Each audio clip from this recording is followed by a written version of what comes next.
Tonight on Hindsight, the 72nd gathering of the United Nations General Assembly has just ended. This was a General Assembly that was largely dominated by the North Korean nuclear crisis and the Rohingya Muslim crisis. The fear among analysts going into the general debate was if Nigeria's message to the world will be drowned in the noise created by both crises. My guest today is a former Nigerian envoy who at the time served in the US and the UK. I will be asking him if Nigeria's message got through to world leaders. I am SEGUN OJUMU. Welcome to Hindsight.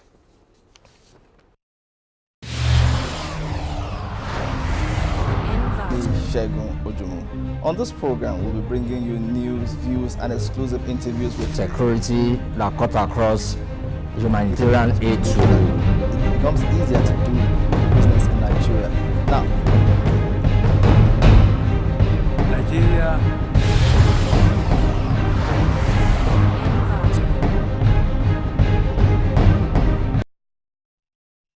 President Muhammadu Buhari was at the 72nd United Nations General Assembly for the second time. In his address, the president asked the United Nations to intervene to check the spread of influence of international terrorist organizations in the Sahel and Lake Chad regions of Africa. These are areas where response to the growing menace seems weak.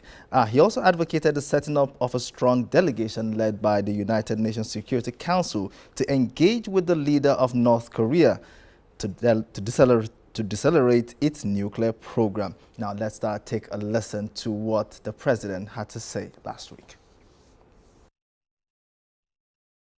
new conflicts should not make us lose focus on ongoing unresolved old conflicts.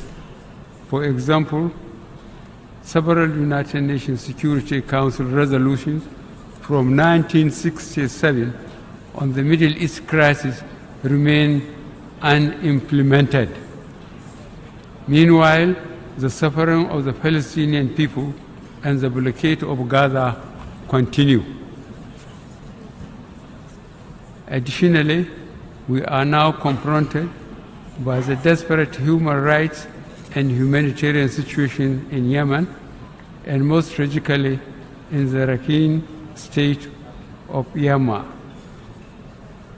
The Yemen crisis is very reminiscent of what happened in Bosnia in 1995 and in Rwanda in 1994.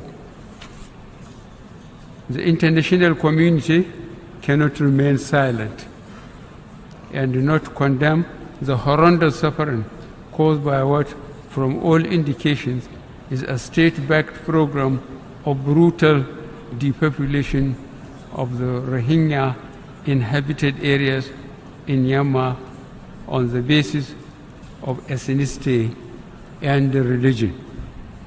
We fully endorse the call by the Secretary General on the government of the Myanmar to order or halt to the ongoing ethnic cleansing and ensure the safe return of the displaced Rohingya to their homes in safety and dignity. In all these crises, the primary victims are the people, the most vulnerable being women and children.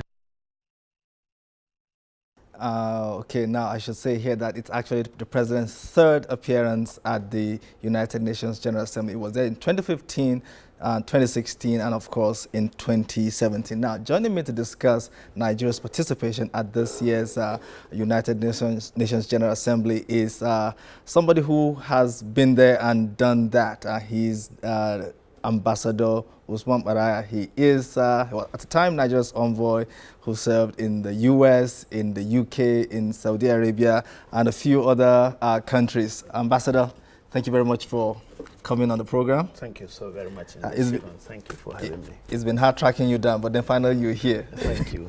I'm glad I am. All right, okay, let's get straight away to what we've heard the president say there. Let's get your overall assessment of the president's speech. What do you make of it? It was quite fulfilling as far as I'm concerned, SEGUN, because as much as possible, people would have wished to see Mr. President saying a lot, but it's not normally like that. It was a 10-minute speech. It's a 10-minute speech, and he was doing it having in mind that he had a time frame within which to deliver, and of course it extends to every other president. Yes. That every speech must not be beyond 15 minutes. Okay. Two, President was just resuming from his long, vacation in the United Kingdom. I think his handlers, in their wisdom, decided to come up with a very concise speech that, of course, in as much as it was precise, but it carried a lot. People perhaps are oblivious of the fact that if you get into such gatherings, it's not everything that you say all at the same time. Okay. Forgetting the fact that side by side with that, what we call on the margins of the meetings, you have bilateral, multilateral, plurilateral, if you like, all sorts of consultations going on. While the president is there in the General Assembly, maybe the foreign minister, his principal envoys, like me in some occasions, I have done things like that, depending on which mission you are serving. There are missions that are multilateral in nature. So if you are serving in posts such as Brussels, Addis Ababa, where I had course to serve, and of course Vienna, Geneva, as well as New York itself. So there are certain issues. Most of these issues that he mentioned very precisely, they would have greater expression in the side meetings. That is how to do it. So on the whole, as far as I'm concerned, he has touched on so many things that are crucially important to Nigeria, not only to Nigeria, to our sub-region, which is West Africa, and to the African continent, and to a greater extent, the entire international community, which on the whole are in accordance and in tandem with our foreign policy objectives. Right. Now, what do you think in his speech, what else in his speech do you think got the attention of world leaders? Severally. Of course, like you said, toward the end of the speech, there was issue of North Korea. Yes. The issue of North Korea, like you know, and like Mr. President quite correctly stated, an issue of nuclear crisis has never come to fore in global international, order more than now, since the last one in 1962, the Cuban Missile Crisis. We've never had it come so close to nuclear crisis, nuclear warfare. And of course, like, in my formative days, as a diplomat, I had served severally in what we used to call in the 80s then CD, the Conference on Disarmament. Yeah, I followed it as a young officer. And then I know by that time, we were told severally, nuclear war must not be fought because it will never be won. Everybody would be a loser, indeed. So this is it. So the decision by Mr. President, and he indeed did it quite aptly because he tried to suggest a solution. Right. It's not just to condemn. You come up with a constructive, suggestion, which he did, and which again is in tandem with the provision of our, foreign policy objectives as a country, that we need a just respect for international treaty obligations, and of course a just world order. And where you have problems of this nature, they can be approached, they can be resolved through diplomacy. Not arbitration and the rest of it. So I suppose the president did extremely well there. Okay, the Rohingya crisis is one thing that got mentioned there, but these two issues, do you think they drowned Nigeria's message at the UN? Not at all, not at all. Why not? Because don't forget, yes, at the very beginning of the speech, mention was made, because this is a UN General Assembly which is ongoing year after year.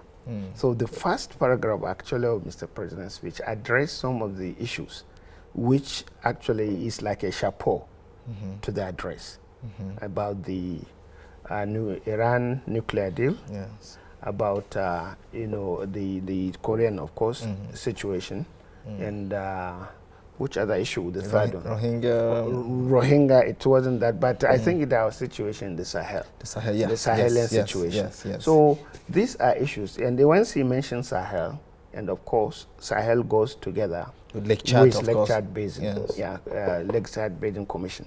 These are our immediate catchment areas, and these are our immediate problems. Without mention, when these two are mentioned, you know, Mr. President was principally focusing on the menace of terrorism, both on the Al Qaeda side from the Sahel and the Boko Haram internally, and their overall connection. There is a nexus between these terrorist organizations with the ISIS, you know, what the ISIS is doing. So it's not to say our own problem has been, like I told you, it's not everything that would be said at the same time.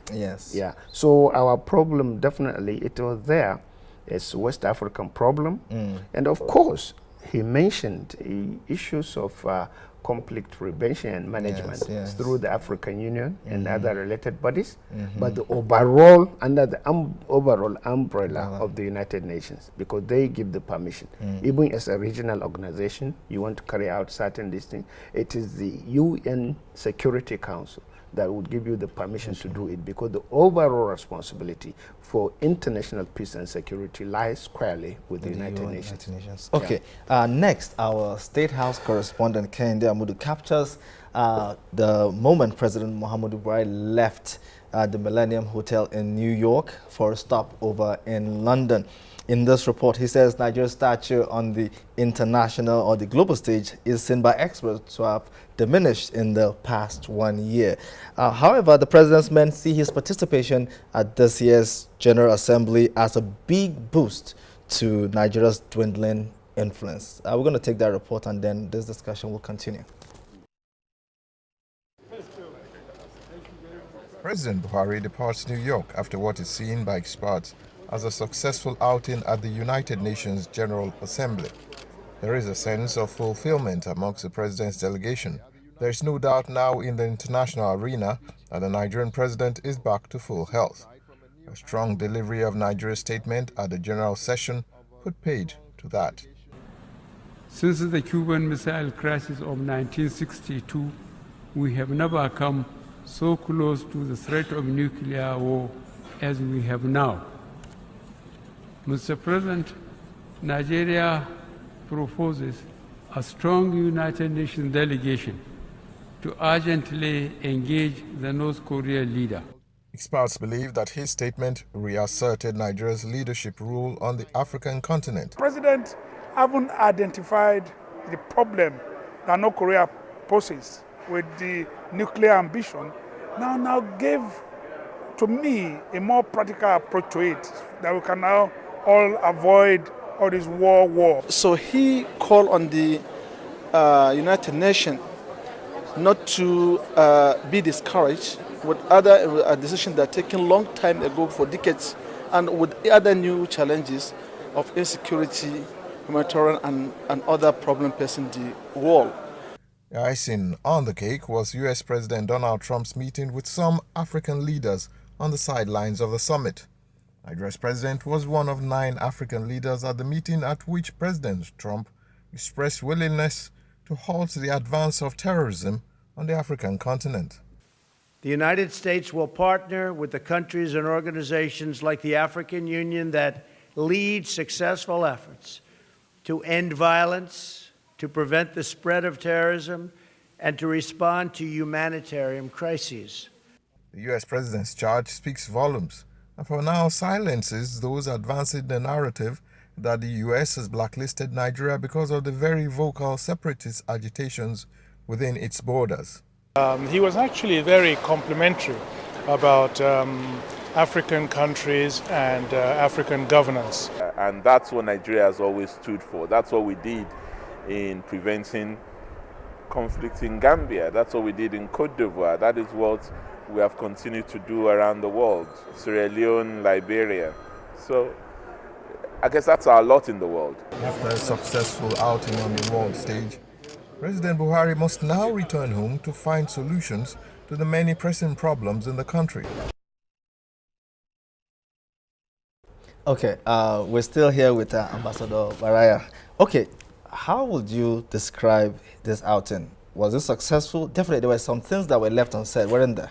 Yeah, it was quite successful in so much as it has succeeded in giving Nigeria the requisite visibility it requires after a very long lull regarding, the state of Mr. President's health. The press was saying all sorts of things, but some even doubted he would be able to make it. Yes. But at the end of the day, the president was there. He read his speech without let, and he sent the message. And they come and see the queue of the world leaders that came very close to him. One, to be sure that it was the same Buhari they were hearing about, and then two, to thank him and to congratulate him. Even the UN, there were so many remarks, very, very complimentary. Right. Donald Trump himself, he said he wished all African leaders could be like Mr. President. Ditto also for the UN Secretary General Guterres. Yeah, about his positive impression of Mr. President, which again has uplifted the Nigerian ranking in international scheme of affairs. So by and large, it was a very, very successful outing, and it has addressed all the basic, core values of these days. Right. The Americans will call the core values for America about democracy, human rights, rule of law, free economy, everything. He had touched on all these issues. In fact, they are part of our foreign policy objectives also. And even human rights violations, be it in Palestine, be it in Myanmar. People were, critics were saying, yes, we have problems at home. Why specifically? But he said our problems. Our problems border about around Sahel and Lake Chad Basin. And of course, it's not everything you keep saying every day, because it's work in progress in all of those. Now, some of these new problems he was mentioning is because in the past year, from where the last anger stopped and where it started, these are some of the issues that are in the fore before the General Assembly. Yes. Now, he spent, 4 days here in New York. Last year, he was there throughout, for the whole 8 days or thereabout. But this time around, an early departure for London. Do you think that had an impact? That kind of reduced his impact on, at the global stage? Not at all. Not at all. If you ask me, even the delegation, the size of our delegation, was cut. It was not as big. This was the smallest delegation we've had ever. But it does not mean that we did not succeed in sending our message. We sent the message crystal clear, telling the world where we stand. And of course, the entire world listened to us. In the side meetings with Mr. Trump, in the side meetings with President of Jordan, and of course other world leaders, Mr. President had succeeded in no small measure in letting them know where we are on virtually every issue that is worthy of being mentioned. So as far as I'm concerned, really, if anything, some of the few issues that if I were perhaps the speechwriter or if I were part of his handlers, issues such as reform of the United Nations, it's hard, and because we are a very important, stakeholder, and it's not all over. There's so much bureaucracy at the UN, and part of what Mr. Guterres is trying to change, isn't it? Yeah, indeed, it is part of that, and in so doing, of course, we must not be, shortchanged in any way. So the more you mention things like that, the more. And of course, I still feel because issues of health, endemic problems, issues of HIV, issues of malaria, polio, and the rest of them, because they're all part and parcel of development agenda about what we want as Africans, the Africa we want. We have our own program, we have our agenda, I think, that is targeted to 2063 about the Africa we want. And some of these endemic problems, really, you cannot make a substantial progress in development agenda without handling some of them. So I thought things are, except for those areas, I think by and large it was a very good and a positive outing, and it has brought once again Nigeria to the fore of international affairs. All right, you alluded to his meeting with President Donald Trump. We have a video here. We'll just play a few seconds of it. What Donald Trump told the 9 African leaders, including President Muhammadu Buhari, at that lunch. Let's take a lesson. Okay. In this room, I see partners for promoting prosperity and peace on a range of economic, humanitarian, and security issues. We hope to extend our economic partnerships with countries who are committed to self-reliance and to fostering opportunities for job creation in both Africa and the United States. Africa has tremendous business potential. I have so many friends going to your countries trying to get rich. I congratulate you. They're spending a lot of money. But it has a tremendous business potential and representing huge amounts of different markets, and for American firms, it's really become a place that they have to go, that they want to go. All right, Mr. Trump talking about Africa being a place that his friends want to go, they have to go. Yeah. Now, what do you make of that meeting? What was your impression of that meeting with those leaders? No, the idea is Mr. Trump is trying to tell African leaders to try as much as possible to make their places, attractive for foreign investments. Mm-hmm. His people want to come over, and of course, he's right now. Both, you said, the U.S. aid agency, alongside with the United Nations, are working side by side with us, in particular here in Nigeria, in trying to resolve the problem of terrorism, and in trying also to come to our aid in terms of humanitarian problems we are faced with. Yes. And some of these humanitarian problems, you know them, the situation of our IDBs all over northeastern Nigeria. And even Mr. President mentioned the Myanmar situation, this other situation, as well as even the IDPs from faraway Syria. Because of the Syrian crisis, and on which he congratulated Angela Merkel of alongside with countries of Italy, Turkey, and Greece, I think, for allowing. So these are huge issues of humanitarian concern, and of course they are all partnering. So these are kind of global partnerships that we require, from time to time, because we alone cannot solve our problems. True. Yeah. True. Now we have one last question before we go. Yeah. Now there was a time that Nigeria had kind of strained ties with the United States. But what is your assessment of that relationship today? I mean, wouldn't you like to see President Donald Trump come into Nigeria, sometime in the future? Barack Obama never came to Nigeria, for example, in all his 8 years in the White House. Yeah. I was, even if you didn't say that, I was going to remind, yes, Barack Obama never came, but because the opportunity didn't arise for him to come. It all depends, but like you said, it was based on the then relationship with Nigeria. Some critics, cynics, were seeing it as a direct message to Nigeria. You guys are not putting your house in order. But to all intents and purposes, there is unanimity in Nigeria, in Africa, and the entire globe, that the Nigerian case is being addressed. That Nigeria is putting its acts together, then that is the time. Now is time of change, and we're seeing a lot of change all over the country.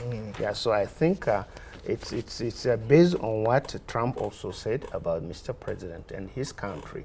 I think it's just a matter of little time before we see Donald Trump on the shores. Indeed. All right, Ambassador, thank you very much for coming on the show. I really appreciate it. Thank you. Look forward to having you some other time. Thank you very much indeed. All right, that's how much we can take on the program tonight. You can get across to us on the email address and the Twitter handle on your screens there. I am SEGUN saying goodbye.